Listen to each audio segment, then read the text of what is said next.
Interstellar.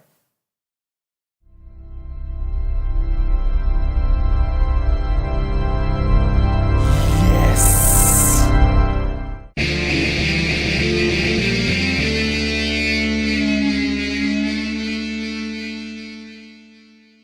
So the musical journey for Hans Zimmer and Interstellar began with a letter. What letter, you ask?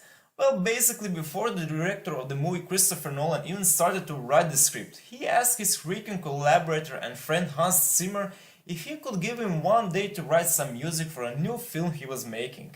And he didn't say what kind of a film it was or the genre of it. He only wrote him one personal letter about Hans Zimmer's son and the love he sees Hans has for his son. And then Hans wrote this intimate piece of music which you can actually hear on the album. It's called Day One and it's an original demo track. And that became the basis of the entire movie, and Christopher Nolan actually said that he listened to that demo intensely while he was writing the script. It's a really interesting story that gives you a feeling what kind of a special collaborative relationship Nolan and Zimmer have. And I'm sure you heard this story already, but I just wanted to repeat it again for those of you who didn't know this interesting fact. So, let's start with the actual review. I was very pumped and excited to see and listen to this movie back in 2014. I even avoided all movie sites on the internet for 2 weeks before the release of the movie, because I didn't want to read any reviews or potential spoilers. I just wanted to have a pure movie-going experience for Interstellar, and boy did I have one. Now, before I get deeper into this review, I want to say one thing. After leaving the IMAX theater, the first reaction to the actual film was that it is questionable if this is a great movie from the story's point of view and some editing choices. But it is sure an epic adventure that needs to be seen in theaters on the biggest screen possible. And I actually pursued my friends to go see this movie for the second time with me, because to be completely honest, Interstellar was by far my best movie-going experience ever. To clarify this, I don't like 3D movies because in my opinion they bring nothing to the actual movies and the movie-going experience in general. It's just an excuse for the ticket prices to be higher, and I try to avoid 3D movies as much as possible. Interstellar is the perfect example of what the direction needs to be for the future of cinemas and movie-going experience. That is beautiful white IMAX shots and an enhanced sound experience. That's what it's really all about, because I watched Interstellar a couple of times at home, but it was never the same, and that is why I'm so glad that I watched it the second time in IMAX. The score itself is perfect in every sense of that word, and there isn't much negative to say about it. Actually, the score brings the epic element to the film and carries the movie on his shoulders. I specifically remember 3 scenes from the movie that describe why this is such a perfect score. First is the mountain scene on the first planet they visited. I remember being on the edge of the seat when the organ kicked in.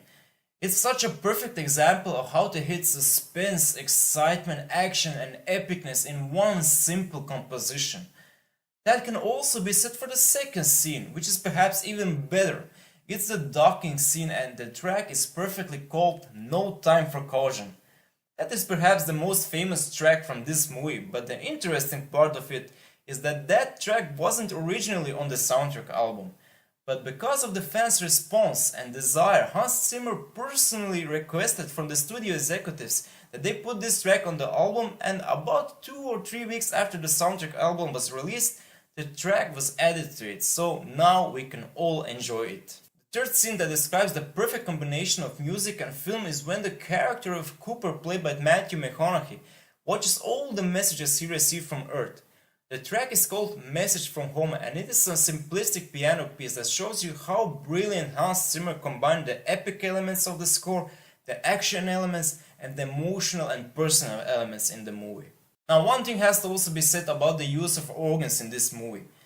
A brilliant and an unexpected choice. We don't have much musical scores with the organ as a main instrument, and especially for a science fiction film. But I mean, in this film, it's by far the most innovative score of the last decade because of it, in my opinion. As for the negatives, I have a few nitpicking ones. The soundtrack album as a whole is phenomenal, and I can recommend the whole extended album. But some tracks are not so interesting and feel boring compared to the others. The other thing is that the score feels repetitive throughout the movie. I specifically remember being disappointed with the last scene of the movie because I was expecting something new at the end that will close the movie in a spectacular way, like Zimmer did for Inception and The Dark Knight, for example.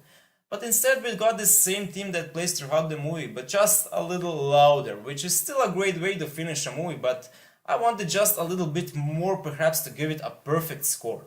To sum it all up, the score for Interstellar is in my opinion one of the best and most complete soundtrack that Hans Zimmer created. That really says a lot because of his big resume. To this day I still love playing this soundtrack album in my car or anywhere else, and actually the track called Cornfield Chase is the ringtone on my smartphone, so you can really see that I adore this score, and my grade for it will be 97 out of 100. I actually made a musical cover for Interstellar which you can hear on my SoundCloud profile. I'll put a link for the track down below in the description, so feel free to listen to it, and also my other compositions on my SoundCloud profile. Thanks so much for watching. I'm really curious what is your favorite Hans Zimmer score, so feel free to comment it below. Mine is actually not Interstellar. What is it? Well, perhaps I will do a review for it in the future, so I'm gonna save that reveal for later. Of course, if you like the video, feel free to subscribe and support my channel. Tell your friends about this channel because it will mean a world to me. Thank you once again, and I'll see you next time.